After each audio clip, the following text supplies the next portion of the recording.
Hey folks, AJ here, and we got ourselves another audio install coming up. Got a X32 compact, but we also have some personal mixers that we're going to be doing. And I did one of these when we were in Ohio, but I never went through the details of it. And a couple of y'all asked me to go over that. So that's what we're going to do in this video. So let's go.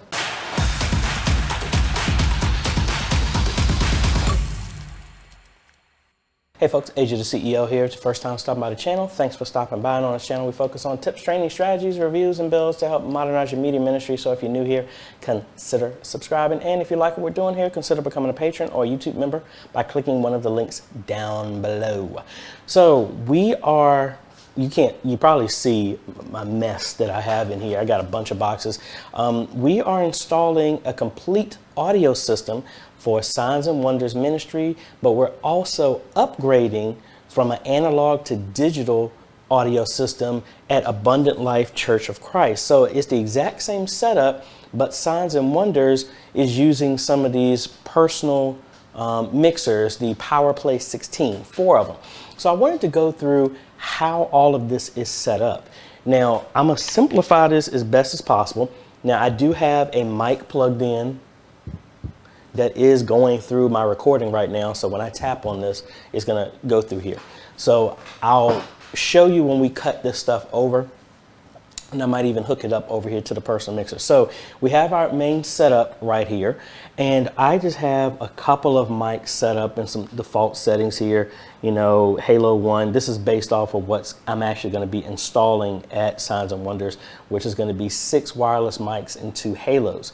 Now, the simplest way to do this is honestly to do it through the software, the X32 app, but we're gonna go through the screen here to just show you how it is. So each one of these power plays has 16 addressable channels. So for example, you have the drummer and bass. Let's go with the drummer. Each musician would have one of these, and say you have out of these 13 channels that I have set up, because it's 16, I can do every single instrument for each channel if I wanted to. So how you would do that is go to routing, and then we're gonna go all the way over to out, and then we're gonna go to the P16. All right, now obviously this is being routed through a S16 snake. The snake is going to the Ultranet, then the Ultranet is going out to the P16 hub, and then the hub is going to here. Don't worry about that. It's just all of it is connected. If you want me to go through the details of that, please leave it down below and I'll do that. I'm gonna do a breakdown of this anyway when we actually install it. But now that we're here on the P16, now I think these are uniquely set. I might break out another one and just hook it up just to see if they go for each individual, or is it, if I make these settings, it's across the board. But as of right now, I only have one set up. So as of right now, these are all set up directly to each channel, like 1 for 1, going each for each, all right?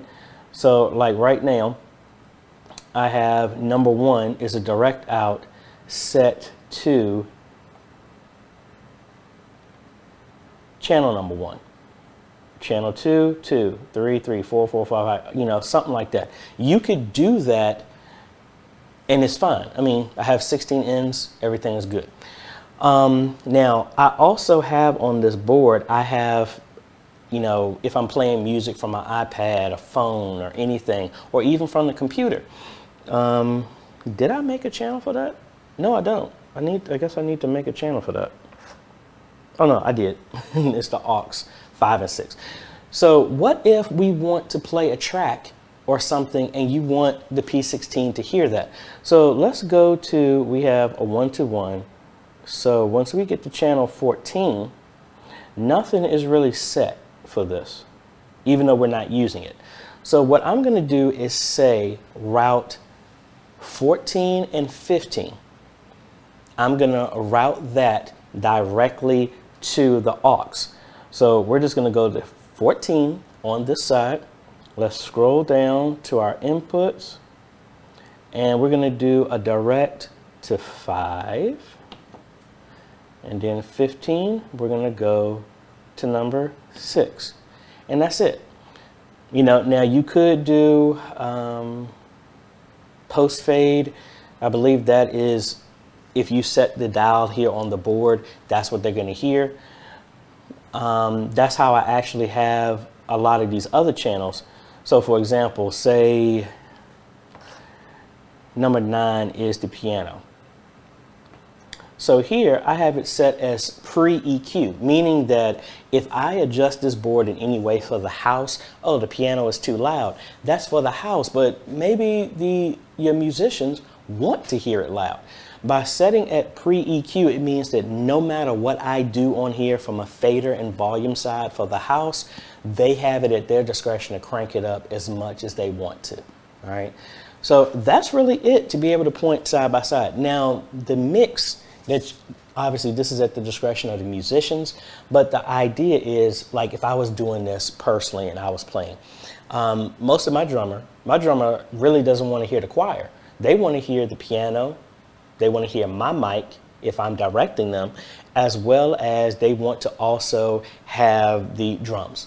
You can set that directly on this mix, or you can just send all of them and then leave it to the musician to unmute and mute the ones that they want to hear. Now, there is another channel that I've set here as well, number 16. I have set this to talkback B, meaning that all of the musicians will have a direct feed from anybody here in the booth.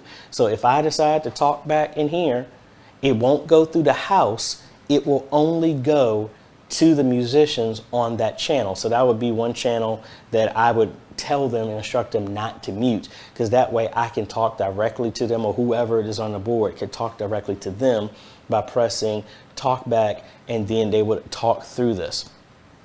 Now, I don't have this mic hooked up to that, but that's how that would work. Now, you can also do this with click tracks. So say that you want to have a metronome going on, and that's going to be in all the musicians' ear. You can send that to one of these tracks so that the tap will always go, and they'll know that they're in time with what they hear. You can configure this to almost any way you want. Now, I personally like this because, like in some analog boards, sometimes you can't make this adjustment, and you're giving the power to your musicians. As I like to say, hey, if you want to make your ears bleed of how loud it is, it's only going to affect you. It's not going to affect anybody else. But that's how you can do this. Is really straightforward. If we go back here again, we would go to routing, let's go all the way back here, but we would go all the way over to output, and then P16, pick the channel that you want. Like right now, we set 14 and 15 to the computer or audio that's coming through. You can change that, but we went to 16, set talkback. Everything else is 1-to-1. Input number 1 on here goes to my halo number 1. Number 2 goes to 2, 3, 4, 5, 6, the same way. But you can change those in any way. You can send them to a certain bus. You can send them to a certain matrix, whichever one that you want. So let me know if you have any other questions. That's all I really did to set up. This is going to change once I get to the church, as well as interact with the musicians and configure this exactly how they want it.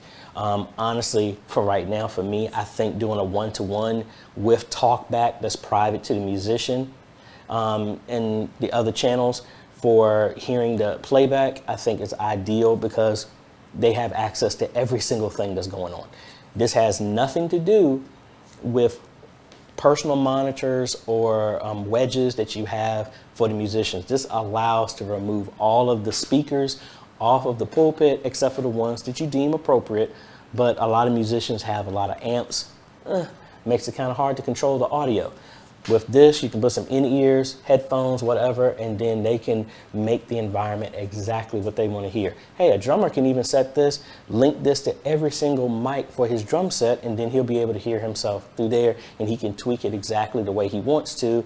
But that stays completely separate from me adjusting this for the house or for the live stream. All right. So if you have any questions, like I said, let me know down below. We're going to be playing with this for quite a while, because this is going to be a very big install. And we're going to be doing this again for Abundant Life Church of Christ, which they have the same thing, but they don't have personal mixers. I told them about that in the future. Hey, we could probably add it if they want, but it's going to be straightforward for right now. So like I said, I think I already said it twice or 4 times already. If you have any questions, please let me know.